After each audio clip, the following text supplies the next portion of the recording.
Bora começar o nosso vídeo hoje para falar sobre esta temporada de 2024 do Goiás, que era para ser um ano tranquilo financeiramente falando, apesar de estar na Série B do Campeonato Brasileiro. Parecia ser uma temporada onde o Goiás corrigiria alguns erros dos últimos anos, faria um time tecnicamente um pouco melhor e voltaria para a Série A do Campeonato Brasileiro, desta vez sem dívidas, sem aquela grande pressão financeiramente falando, como foi em 2021, e por que não, né, tentar retomar o caminho de conquistas, de boas temporadas em competições de mata-mata. A questão é que novamente a gente chega na metade do ano sem nenhuma perspectiva. Parece que o Goiás seguindo naquela sina de a cada 6 meses, né, não está sendo nenhum ano, a cada 6 meses parece que o Goiás acaba encolhendo ainda mais, né? Já perdeu o Campeonato Goiano. Eu coloco assim, das ponderações, né? Eu sempre gosto de ser um cara um pouco, pelo menos honesto e justo aqui no canal.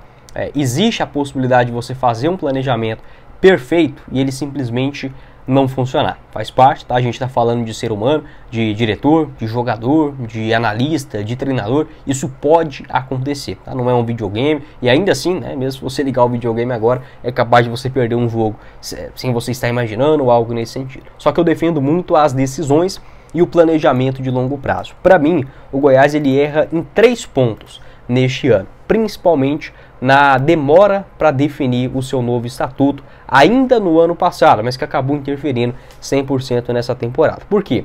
Com esta falta de tempo, o Goiás ele teve que montar um time basicamente em 10, 14 dias em dezembro do ano passado para janeiro desse ano. Então o Goiás já faz um planejamento errado aí, tendo que contratar às pressas. E de novo, se a gente pegar quando chega o Lucas Andriano, ele chegou exatamente nesse mesmo cenário. Qualquer profissional, mesmo se for no Barcelona, no Bayern de Munique, você tendo dinheiro, você não consegue fazer o time dos sonhos em 10 ou 14 dias. E o Goiás teve que fazer isso não só uma vez, mas realizou isso 2 vezes nessa temporada. Se já não bastasse a falta de tempo, o que eu acho ok, o Goiás tinha sim que mudar o seu estatuto, foi um mal que precisou acontecer no ano passado, só não acho que precisava estender isso até o final do mês de dezembro. Para mim, essas eleições, enfim, essa definição do Goiás já deveria ter acontecido, sei lá, em outubro ou novembro do ano passado. Demorou, ok? O Goiás, além de ter errado nesta demora, ele consegue ser pior e errar, para mim, nos 3 nomes, tá? Para mim, sendo honesto com vocês, o Goiás erra na chegada do Agnello Gonçalves como diretor de futebol, um cara que não tinha experiência em time profissional basicamente nenhum, a chegada também do técnico Zé Ricardo, e eu vou ter que colocar o Luciano Paciello também dentro desta lista, tá? Ele não é o principal responsável, mas penso que o Goiás buscou um nome no mercado com pouca experiência no futebol, tá? O Luciano pode ser muito bom, pode ajudar o Goiás, por exemplo, no caminho para a SAF, mas eu pensava que a importância dele, por exemplo, no futebol seria mínima, e não é, né? Você pode ver que toda a apresentação o Luciano está lá, ele não é o principal indicador de contratações, essa função foi do Agnello Gonçalves, agora é do Lucas Andriano, mas eu já começo a rever os meus conceitos em relação ao Luciano Paciello também. Acho que tem, né, um pingo aí também de não conhecimento do mercado, né, do futebol. Como a gente não sabe como funciona exatamente o Goiás,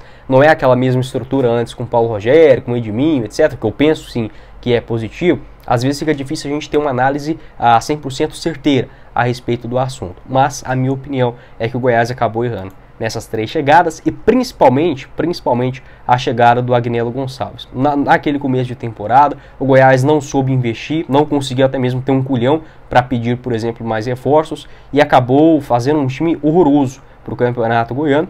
E até hoje sobra isso para o elenco do Goiás, né? O Ian Lucas, o Cristiano foram contratações, por exemplo, daquele período. Chega o Lucas Andriano naquele momento para tentar salvar uma temporada onde era muito complicado. Ele até consegue ir bem no mercado, mas nessa janela de transferências agora acaba errando, né, em alguns nomes e também faltando ousadia por parte da diretoria alviverde. Então, se já não bastasse aqueles erros em dezembro, a demora para a montagem do elenco, o Goiás faz 2 elencos na mesma temporada, contrata 2 diretores de futebol, sendo que nenhum deles tem essa experiência em levar um clube da Série B, né, para a Série A do Brasileirão, contrata um técnico em péssimo trabalho no começo do ano, faz uma aposta, né, que eu até via com bons olhos, mas que acabou não funcionando, do Márcio Zanardi, e só agora, né, basicamente no mês de agosto, que o Goiás trouxe um técnico nível Série B, né, do Campeonato Brasileiro, que foi o Wagner Mancini. Então assim, demorou demais para as coisas acontecerem. E sendo honesto com vocês, eu pensei que a Série B do Goiás seria